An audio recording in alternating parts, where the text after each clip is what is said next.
Hello. So since you and your brother went to college, that's left me having to mow the lawn. Oh my goodness, this is where we're going? And I was pushing the mower the other day, and it broke on me. You guys killed the mower. Hello and welcome to the Resilient Lineage podcast, where we reflect on the past, anticipate the future, and discover what God is up to today. My name's Olivia. And I'm Milo, the proud owner of a brand new Honda push lawnmower. Yes. Because the 8-year-old Husqvarna bit the dust. It had like smoke marks on it, Dad. Yeah, it was, we rode that thing pretty hard for the last 8 years. And it finally died on me while I was mowing. And fortunately, I have a neighbor who's a landscaper, and so he let me borrow one of his mowers and mow. And so anyway, forced me to go out and get a mower, which I'm really grateful we had the resources to be able to do something like that. But it happened, like I've got maybe 3 more times I have to mow this year before, fall is here and the grass isn't growing anymore. So I'm really looking forward, because I mowed with it once, this new mower. Was it a dream come true? It was so rad. It's like self-propelled. All the nerdy things about mowing, it does. And it's not like a super fancy one. I just, wanted to I feel like you're hyping this up so Andrew and I get excited to mow it, and it's terrible. I'm doing a little bit of salesmanship right now. Andrew and I are like, yeah, we can't wait to mow the lawn again. It's incredible. Like, I don't even know if I'm ever going to let you guys mow again. That's how great it is. Oh, that's awesome. We'll just keep it that way. It's rather incredible. Remarkable. Incredible. If you ever want the opportunity to mow the lawn, we can talk about that. We can arrange that. So today's part 2 of the Drinking Deeply. Last week we played the sermon that I shared at Grace Chapel. This was shared with it 5 years ago. Although, one of the marks of a good book or a sermon or even a movie or some kind of information is how does it do withstanding the test of time? Can you read something or hear something? Like there's some sermons that I've heard, whether I've preached them or I've heard other people preach them, and I've listened to them 5-10 years later, and it's like, oh, that pertained to that time. That was good for then. I don't know if it's maybe the core truths would still be applicable to today, but kind of had to have been there, been going through that to really appreciate it. And I think this is one of those sermons that kind of it's got a good shelf life. Would you agree with that? Yep. I think the truths that are in there because it's out of God's word, those truths are rock solid. So yes, with that, what we're going to do, so obviously all the disclaimers. If you haven't listened to the previous episode, this is one of those episodes you're going to need to go back and listen to that previous sermon. Because what we're going to talk about today is based on that. How do you want to go about doing this? We've got some notes, but you're typing things, so I'm wondering if you're thinking about something. Wanted to reread the verse. Oh, the verse? Because it's not in the notes. Yeah, it was typed out and then I deleted it. Yeah, it was typed out by yours truly in other notes. And you're like, I'm going to read this real quick. I over-organized. Yeah, I'll read it real quick. Okay. Real quick. So this is based on Jeremiah. The prophet. The prophet. It's in Jeremiah chapter 2. Which, okay, when you said that, I was like, this is the second chapter of the book. This is pretty hardcore stuff. Yeah, Jeremiah's going after it. Yeah. Hit the ground running. So, in chapter 2, verses 12 through 13, it says, "Be appalled, O heavens, at this. Be shocked and be utterly desolate, declares the Lord. For my people have committed 2 evils. They have forsaken me, the fountain of living waters, and hewed out cisterns for themselves, broken cisterns that can hold no water." Bum, bum, bum. Next week on Matlock. Yeah, and the the context here is Israel is, so by this point, the Jewish people There's 12 tribes.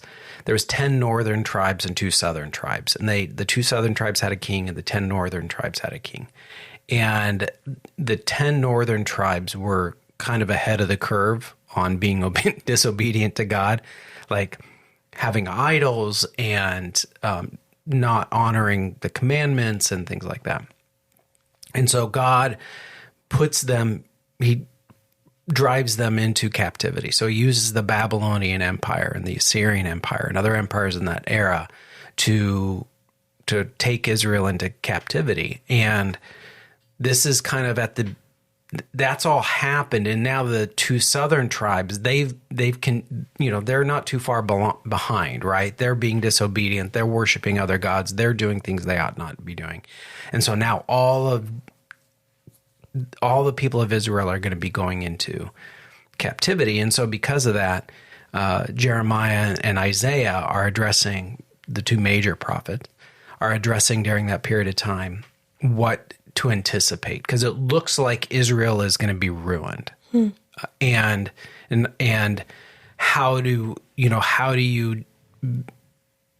what should they be preparing themselves for? Like Daniel, the book of Daniel takes place in the context of all of that. And so, is Shadrach, Meshach, and Abednego, like all these, God's working in kind of that last third of the Old Testament, working out how he's got to teach Israel a lesson, but he doesn't want them to be hopeless either. That if they'll turn their hearts and their lives back to him, then they'll be restored, right? And so when Jeremiah opens up this prophecy, he's speaking on the Lord's behalf, kind of going like, hey, this is what's gotten you into trouble. This is what has caused you to be in this situation, that the posture of your life isn't what it ought to be. And so the big idea for the sermon, you want to read that big idea? Big idea. Every soul has a deep and abiding longing for security, significance, acceptance, and purpose. And then how we satisfy those longings shapes the whole of our lives. What was your reaction when you saw that? Oh, rich. It was so rich. I was sitting on the couch. I was like, yes. And it's true. Like, we were designed to have security and significance and acceptance and a purpose. Like, we were designed to find a place to have all those things. Sure. But where you choose to do that, like you said, shapes the whole of our lives. And, we just, a few weeks ago, we did our identity series. Yes. And, that kind of the premise behind a lot of that. And if you haven't listened to those podcasts, I would encourage you to go back or look at the show notes and, kind of comb through that information. Because what you'll see is, like, when we put our identity in Christ, where's our sense of security? In him. It's in him. When we put our identity in Christ, our sense of significance, acceptance, purpose, all of those things end up being rooted and grounded in the Lord, right? And so, like, hopefully as you're listening to this podcast, we want to kind of connect these dots. And we talk about, like, one of the objectives of our podcast is for this to have an impact on military service members, those that are in this transient lifestyle. They're moving all the time. The lifestyle can be rather grueling. I was talking with somebody the other day, and they said, they were like, what are you doing right now? And I said, well, the Navy has sent me to Duke Divinity School, and that's where I'm studying. And they're like, well, what's after that? And I said, well, it could be, option A, maybe, possibly option B, possibly option C, probably not option D, but it could be option D. And all of those are completely different locations. So it's not like, there's a general area I could see us moving to, and we're going to start looking at houses and considering. It's like, no, these are in different states. And so because there's a tremendous amount of uncertainty that we can live with, being in the military, being separated from family, being separated from some normalcy, right? As far as, like, finding a rhythm. Like, I was talking with somebody the other day, and they were talking about some things in their lives that are like really good. But as they were talking, I was like, the only way you can have that kind of posture towards life is if you've lived in a place for more than 5 years. Because kind of up to that point, you're building your community, you're finding your rhythm, you're establishing yourself in your employment context. Do you know what I mean? Yeah. Like you're kind of the things you have to do to sort of figure out how to do life. All of those things have been figured out over the course of the last 3 to 5 years. And it's kind of after that, then you can start thinking about new opportunities and, what to do and expanding your friendships and like all that kind of stuff. And so it's like, because we're so transient in the service and because, there's deployments and there's trainings and there's all of these things that we have to constantly go through to make sure that we're in that posture of readiness. It can be very displacing in our souls. And I think too, it's like, if I'm not good in my soul, is that going to have an impact on your mom? Absolutely. Is it going to have an impact on you and your brother? Yeah. And there's a part of that if I don't make sure that I'm staying where I need to be in my heart, or that your mom is where she needs to be and you and your brother where you need to be, there's family dynamics that are disrupted as a result of that. And so I think as I think about this topic of like cisterns versus, the living water, what does God want us to drink deeply from? Like wherever we go, God has resources there for us to be the people we're supposed to be. And he has a path for us to connect with the people we're supposed to connect with, and a formative journey that he wants us to like surrender to, so that when we finish that period of time, we're closer to him. Yeah. And so what we talked about we're not going to recap all the notes in the sermon, but what we thought we would do is we would kind of draw out some application questions from this. And so, one of the things I did in that teaching was I laid out why we build cisterns. Like, what is the advantage of that? Or what are we hoping to accomplish? And just to recap real quickly, what we hope we'll get out of that is a sense of safety, control, responsibility. We'll be able to hide our shame, and there will be some respectability that comes out of that. But what ends up, if we chase that, what ends up being developed is there's kind of a dark side to each one of those things. And so the first thing, so here are some applications questions based on this, and we'll just kind of walk through these. So how are you exhausting yourself to make things safe? What are your thoughts about that question? Do you see yourself slip into that? Yeah. How so? To be completely honest. So, I go to college. I have great professors, great classes. I love my homework. Like, it's a great environment. I can't complain. But there was this one area that I knew I could have.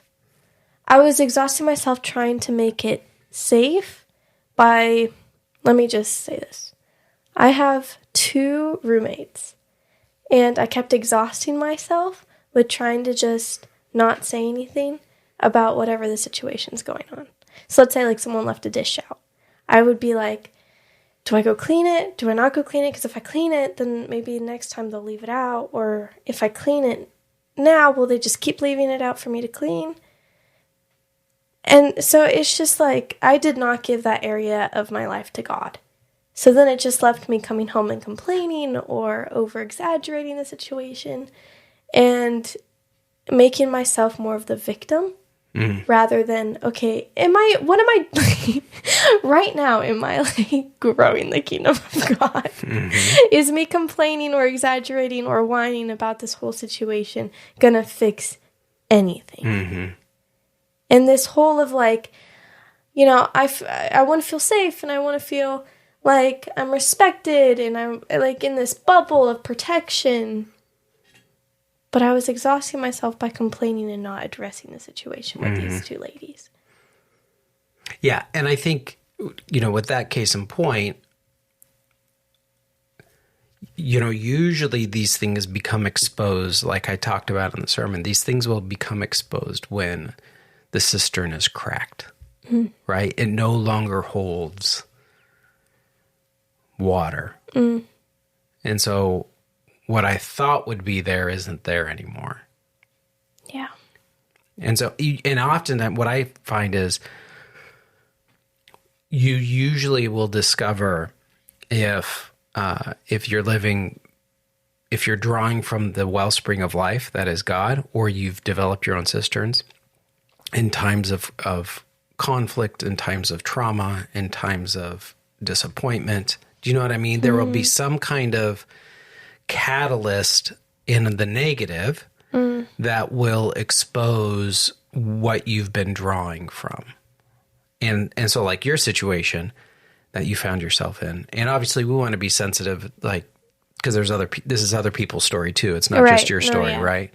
But and I think that's true with anybody. Like when you step into situations, how am I going to handle conflict? How am I going to handle, like, there's a lifestyle I have, and that's in conflict with how maybe somebody else chooses to live, and how do we communicate effectively? And there's all of these things, and that's going to be true in any relationship, right? Whether it's you've got new roommates or somebody moves onto a ship. Like I was on the ship one time, and I got a temporary roommate, somebody who was riding with us, and it was, I don't think they did laundry the 2 weeks they were on board. And so they just kept re-wearing their clothes, and somebody knocked on the hatch because my stateroom was also my office. And when they opened the door, like this waft of smell came out, and they were like, I saw it hit them. And they didn't say anything, but I saw it hit them. I was like, I'm sorry. And they're like, for what? And I'm like, I know exactly what's hitting you right now. They're like, chaps, this is not good. And I'm like, I know. I only have a few more days. Yeah. And in that situation, I didn't want to say anything. I didn't want to, do you know what I mean? Yeah. Because I didn't want to embarrass the individual. I didn't want to, but I was getting frustrated. I was getting annoyed, and, all that kind of stuff. And so there's this, because my place of safety, quote unquote, my room was being disrupted. Yeah. Yeah. And it's in those moments that you were just like, okay, God, this is new. Like with me, I've never had to share a room. I've always had a space. Bathrooms, like I've had to share it with my brother, but like that was minimal. We weren't in there together. So like It kind of felt like my own space. Yeah. So this is just like a different thing that I thought I was equipped and prepared for, but the Lord has definitely made clear of how I should have been handling the situations versus how I actually was. Yeah. And again, it's just exhausting, and especially when the cistern's cracked, it's draining, and you just left empty. Yeah. And you're just like, oh, how'd I get here? Second question. How are you feeding paranoia by trying to control outcomes? Do you want to go for that one? Sure. I mean, your mom and I are at a life stage where I am, thinking about the future as far as like retirement and how to set ourselves up for financial stability. And there was a significant, I'd probably say the first 10 years of our ministry, we were not in a position to put away a lot of money for savings into retirement just because we didn't make a lot of money. And so, and to be honest with you, some of it was probably like, oh, I'm young enough. That's something I'll deal with next year. And then I'll deal with it the year after that and the year after that. And fortunately, when we joined the military, they've got a great savings program and things like that we've been able to take advantage of.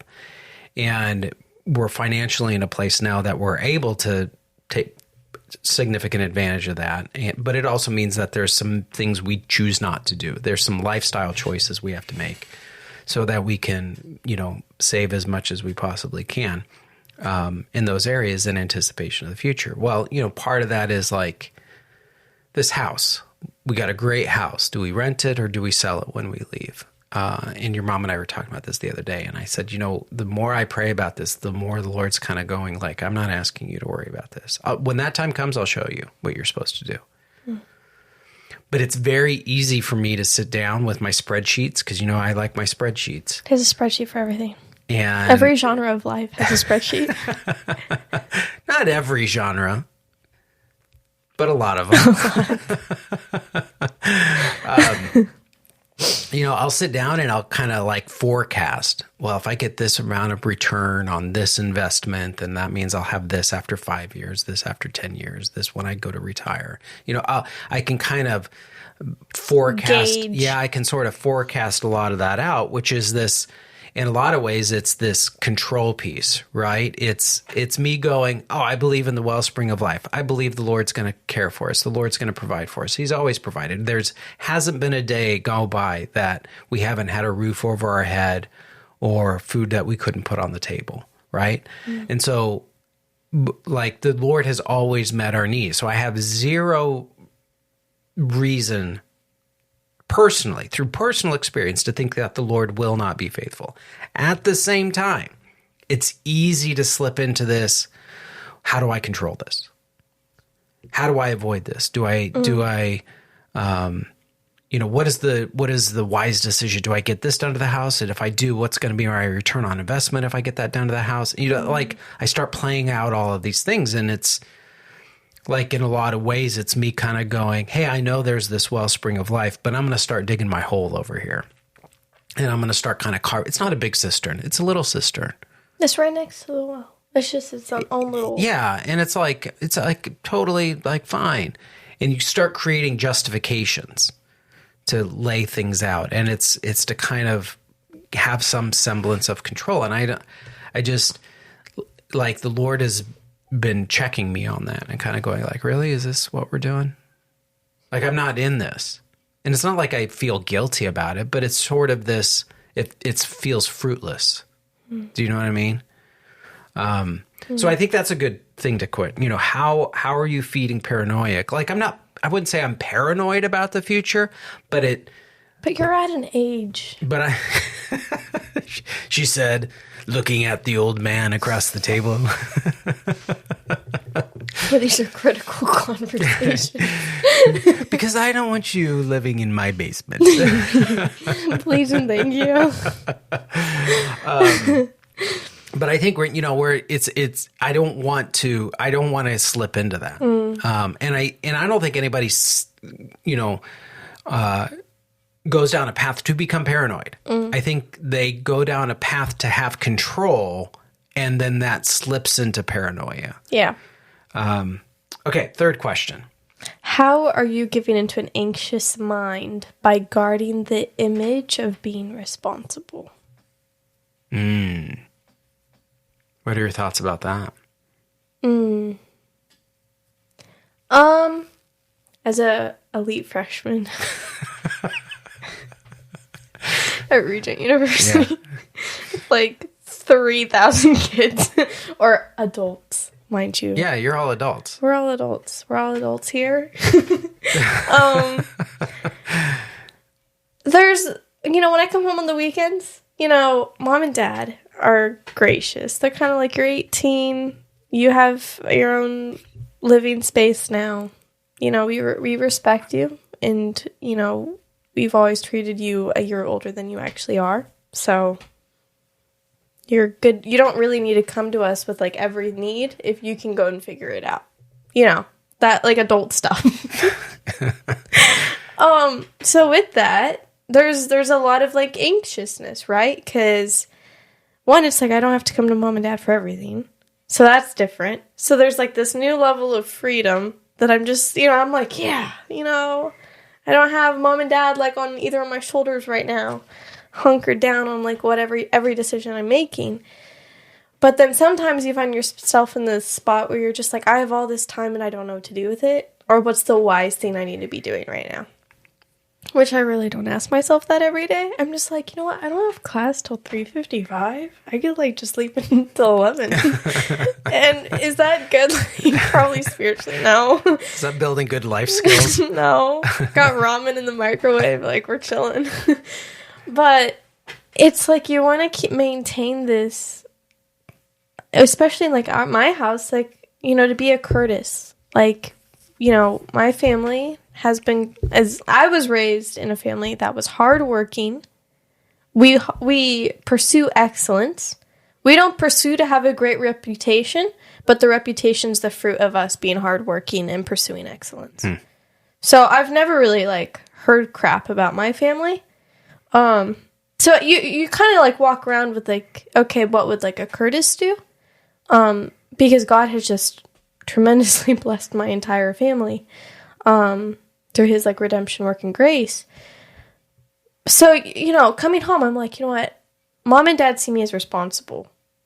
But then sometimes I like feed too much into that. And I'm just like, am I using my responsibilities and my gifts right now to glorify God? Or am I using it because it would make mom and dad proud?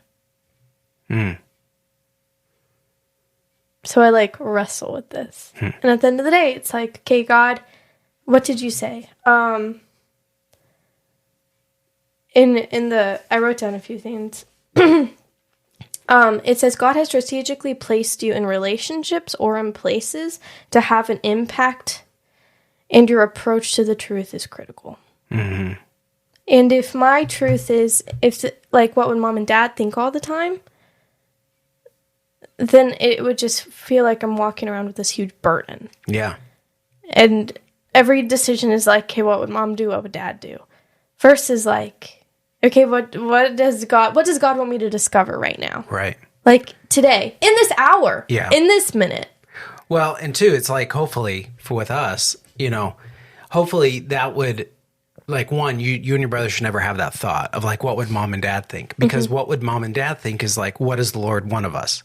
So let's just skip that step of what would mom and dad think and jump to what does the Lord want of us, right? So I hope for you and your brother and you know, that one of the traits of a Curtis is they're pursuing God's will, right? That they're not pursuing the opinion of the generation above them. Like, I am grateful I have parents that love the Lord.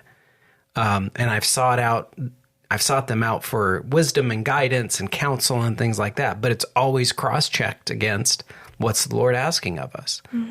And so I think that's, you know, there's never, I think when you know you're walking down the road that the Lord wants you on, obviously it comes with responsibilities. Yeah.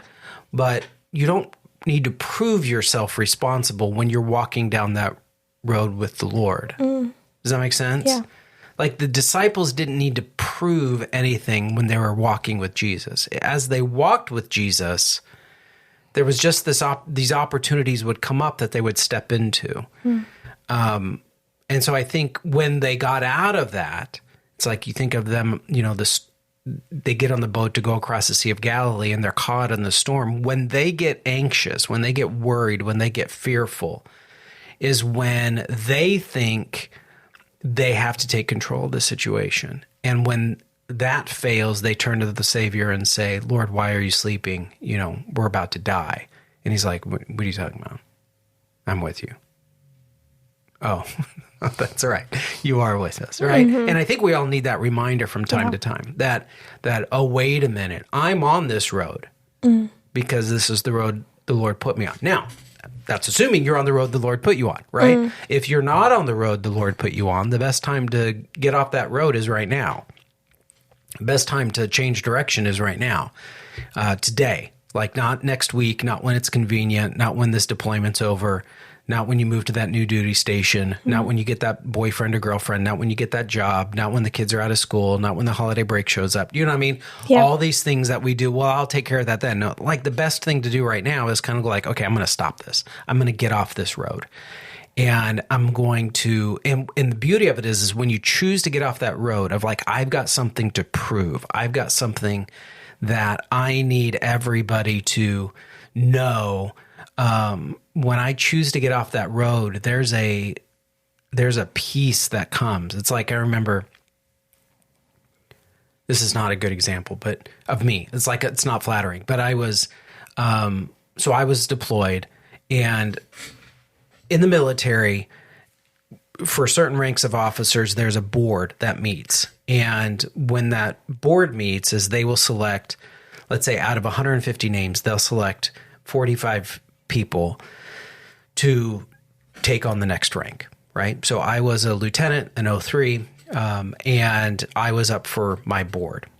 And there's a particular date that you have to have all of your documents submitted if they haven't already been submitted. Well, I was told that that date was May 7th. Have all your documents submitted by this date. Okay, so I'm working to get, I think it was May 7th. These dates may be a little fuzzy, but I was working to get all those. Actually, it was April 28th. Have all your documents submitted by April 28th. Okay, so I'm going to work to get all my documents submitted by April 28th because 3 weeks after that is when the board meets, right? So I work to get all those things, I'm working to get all those things submitted. Then the next week, I get a phone call or a text message from a friend of mine. And he says, how do you feel about the boards today? And I was like, I don't know what you're talking about. The boards are in 2 weeks. And he's like, no, they're today, which means everything I submitted was not going to, the board wasn't going to see. Okay, why do I share all this? Because this is me trying to control things. This is me trying to demonstrate myself as a responsible officer, right? That I want the chaplain corps to see that I'm worth it, that I'm worth promoting. So I go from, I'm going to prove myself.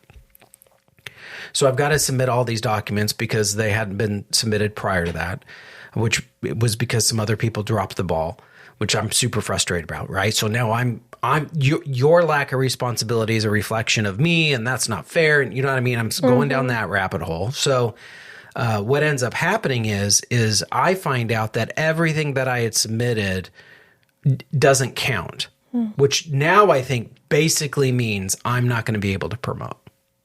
Like I'm ruined. And it's all because this one particular person who is responsible to give me accurate information did not give me that accurate information. Now, at the same time, I should have looked up that information myself. I should have double checked that. Do you know what I mean? Like that would have been something good for me to do, not just trust what this person told me. So I find this out as I'm driving to the pier. And now I'm in my head and I'm angry and I'm frustrated and I don't really want to talk to your mom about it because I don't want to freak her out because not promoting means that there's going to be different opportunities or limited opportunities. It means there's going to be additional pay. Like there's all of these ramifications. It impacts you kids because it means I probably won't give you the GI Bill, which means I'm not entirely sure how we're going to pay for your guys' college. So there's all this stuff, right? And this is all rolling through my head. Okay. So I'm driving to the pier, and as I'm pulling up, my command master chief, Hans Valdespo, is getting dropped off by his wife because you can't take personal vehicles, you can't take spouse vehicles on the piers. She's dropping him off, and he sees me, and I see him, and I said, hey, hop on here. Now, he's a good friend of mine. We've had a lot of good, candid conversations about the Lord. He was always at my services. We've confided in one another as far as leadership development and things like that. He's a great guy. And so he gets in the car and he just looks at me and he can tell I'm like angry. And he goes, you okay? And I'm like, no, I'm not okay. And so for like the half a mile drive or a quarter mile drive, whatever it was down that pier to our ship, I am just unloading, right? Mm-hmm. Here's what happens. Here's how this person disappointed me. Here's how this admin team screwed up my records. Here's that. And I'm just going off, right? Mm-hmm. Sharing all of these things. And he's not saying anything. So I park my rig and I just look at him. And I'm not, because now I'm done, right? I sort of like vented. Right. I vented. I look at him and I like, okay, tell me I don't know. I don't even know what I expected for him to tell me. And he looks at me and he goes,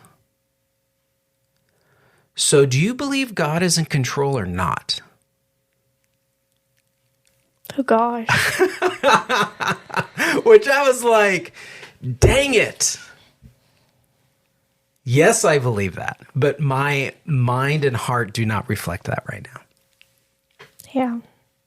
And my attitude does not reflect that. And my thoughts and opinions of these other people do not reflect that. Do you know what I mean? Mm-hmm. Like, I am, everything in me right now is not, it's saying everything is not coming from the wellspring of life. I am drinking deeply from a broken cistern. And I just pulled off the lid and I look down there and there's nothing to draw from.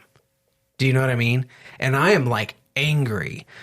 And it's because I feel, because up to that point too, I had already been passed over once for promotion, which was embarrassing. And I feel like now I'm going to get passed over again, which is embarrassing all over again because, you know, I won't get into all the statistics, but each time you get passed over, your chances of promoting go down and down and down and down. And so, like, it was this moment of where I realized I'm trying to exude an image. One of the reasons why I'm angry and frustrated is there's impact on my family, there's impact on finances, there's an image I want to present to the world, and none of that is any area that the Lord is like, yeah, lose your cool over that. And I was like, no, you're right. I needed to hear that. And so we got on the ship and I mean, I kind of heard what he said. And then we pushed off. I think we went out to sea. And while we were out to sea, the next morning I was having my devotions and the Lord spoke to me and I was like, you know what? I need to go apologize to Hans. And so I went to Command Master Chief Valdespo and I saw him and I said, hey, I need to apologize. He's like, for what? And I said, because I'm not supposed to be like that. He's like, no, we all have bad days. Like, no. This is not me having a bad day. Like you should not experience that from me. Yeah. Like I failed you as a friend. I'm glad you listened to me and I'm glad you challenged me, but you need to know that I apologize for my not having faith in the Lord like I should have. And he's like, you're fine. Don't worry about it. And you're going to promote. Don't worry. And when he said, you're going to promote, I'm like, no, I'm not. And then I ended up promoting. Look at that. Look at that. Look at that. Here we are. So. Yeah. All right. Next one. How are you using cleverness to hide your shame?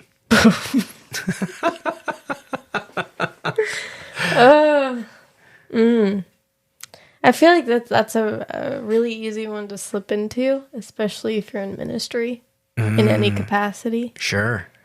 There's like this role, not necessarily you want to play, but like if you're in like a leadership position where, especially in ministry, where people are supposed to like look up to you for guidance, and because you could have people see that the fruit that you're bearing because of how your walk is with the Lord. There's, you're considered a responsible person to take on these responsibilities.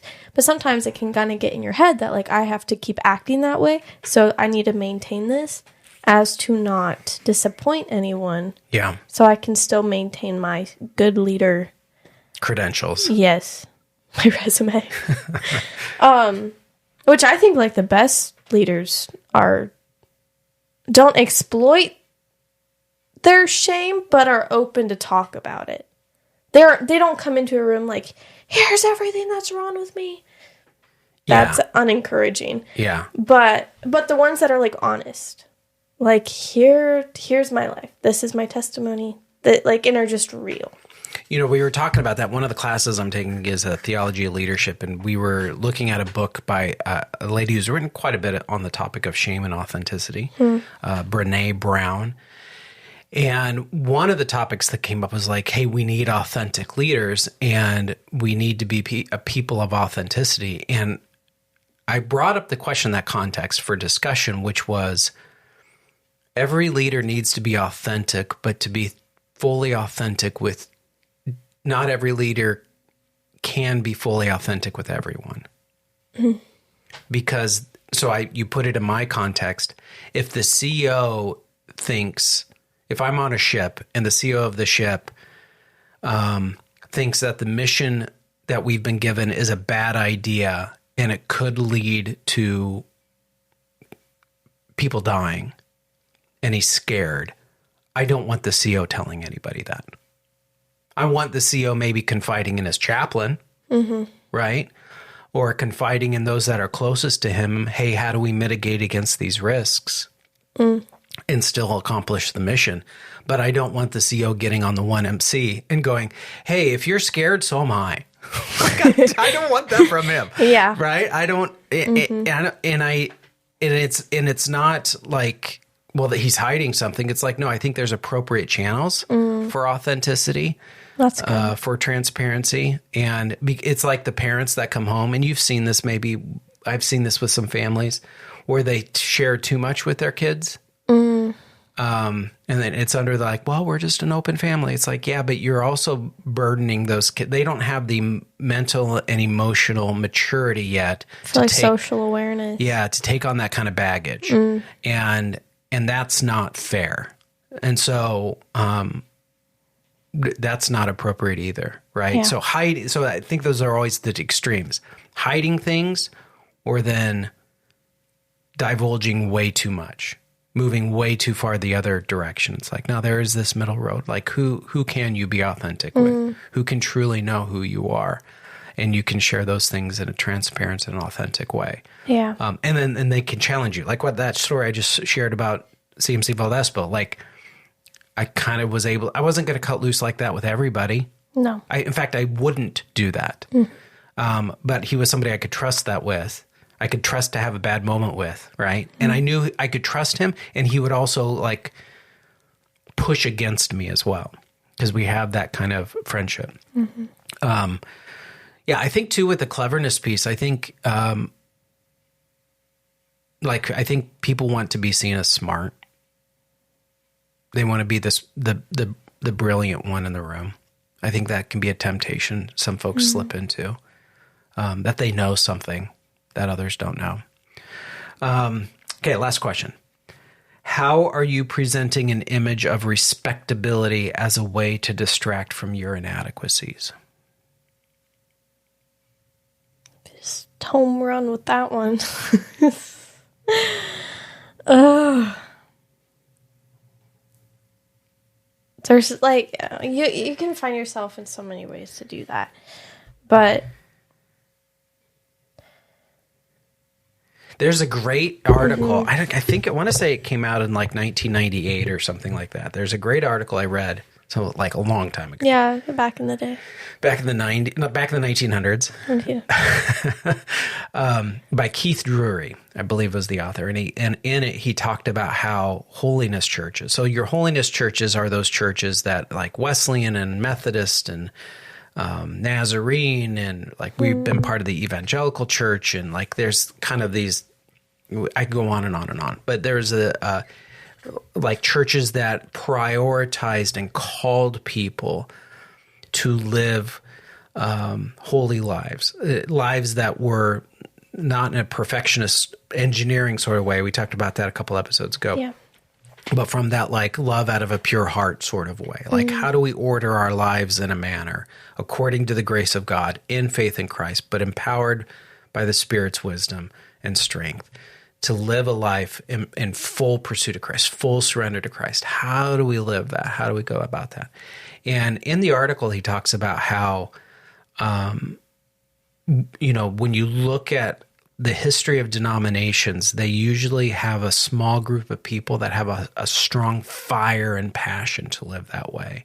And those people they end up accomplishing quite a bit, because when people are on fire and passionate, they draw other people. People like to be around that. Yeah. And then they're inspired by that and they catch fire. And so there's this kind of passion for that. And he talked about a particular denomination that I'm not going to mention them here, but I'll link to the article in our show notes. But what he talks about is how Like there's this one denomination that people got so on fire and so passionate about the Lord, and they ordered their lives towards holy pursuit of him, that they started schools and hospitals, and towns were transformed, and regions were transformed, and political policies were changed because of these people, right? But what ends up happening over time is that when you're successful, you gain resources and you gain reputation, and there's a respectability people begin to have for you. And what you end up shifting is there begins a subtle replacement for, instead of, and it's a generational thing. It usually doesn't happen with the first generation. You usually see the slide in the third and fourth generation, that there begins to be this slide to, or instead of holding to that same passion and fire and desire to pursue the Lord, there ends up being this shift to being well respected and holding that up as a predominant value. So what do we need to do to be respectable? Well, our facilities need to look nice. Oh, great. Awesome. Facilities need to be nice. Is that at the expense of the poor, though? Well, we need to have well-respected academic institutions. Great. Are they turning out preachers that are on fire, or are they turning out preachers that know how to walk through liturgy? Do you know what I mean? They know how to wear their robes appropriately or lead a worship in a particular service. Or in our day and age, they've got they're an influence. You know, influence or respectability could be interchangeable today. They have the reputation, they have the followers, they have the likes, that they have the kind of the external validations that people look at to go, they're legit. Instead of investigating, but do they have a passionate heart? And are they living in full surrender to God? That's the question I want to ask. Like that, those questions fade over time and are no longer the heart of the culture. What the heart of the culture gets swapped out with this respectability. And I've seen that happen in people's lives. I've seen that happen in friends of mine's life, that over a period of time, you know, I've been doing ministry for 25 years now. And so I've seen folks, whether they were peers of mine or that maybe they were 5-10 years ahead of me, that they've shifted that passion over time to where they are more interested about their retirement fund. They're more interested about living near their family and grandkids instead of, is this the place the Lord wants us to live in pursuit of him? I want to be near my kids and grandkids when I get to that age.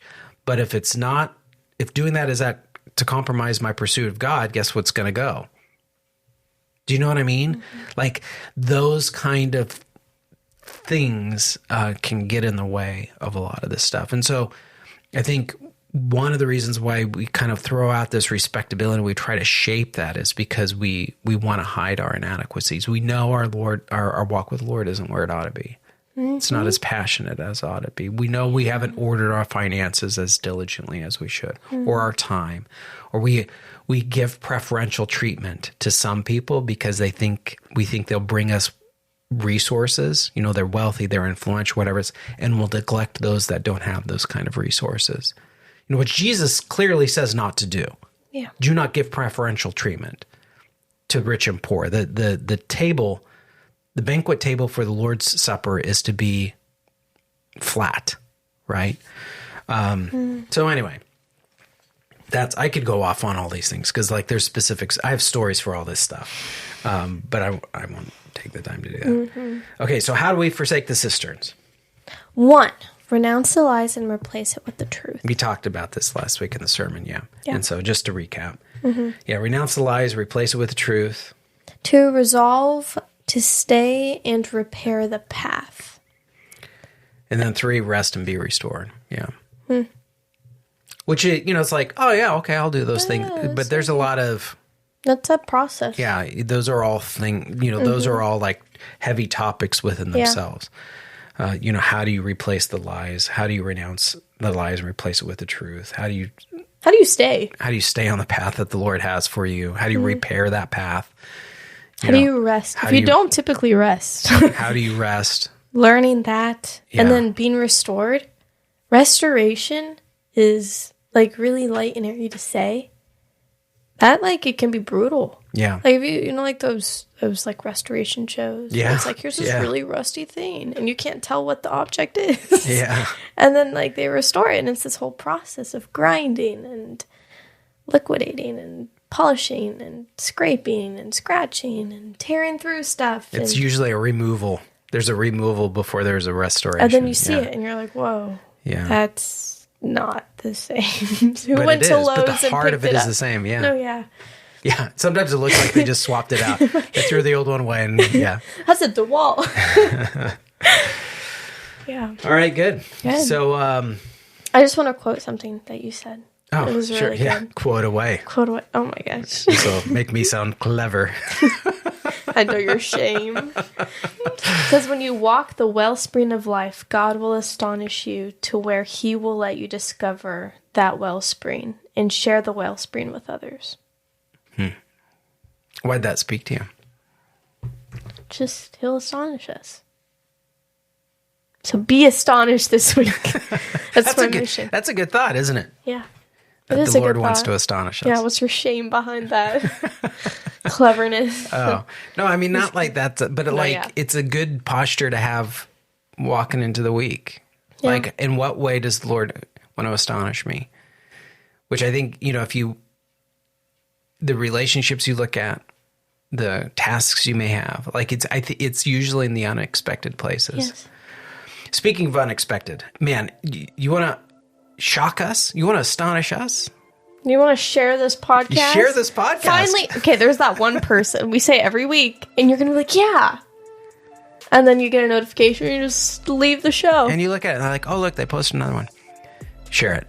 Sure. Do us a favor. Share that. And not just share it, but like say what you liked about it. Yeah. If it spoke to you. Give us a little shout out. Yeah, that'd be awesome. That'd like make our day. You can you could astonish us. Yeah, that's what you said. Yeah. You could follow us on Instagram and X. I'm there under Milo Curtis. You can follow Olivia on Instagram, Olivia.Curtis_28. She's also on Facebook. You can email us, hello@thisresilientsoul.com. We're always looking for ways to deepen the quality and expand the impact of this podcast. So if you have some ideas on how we can do that, we welcome your input.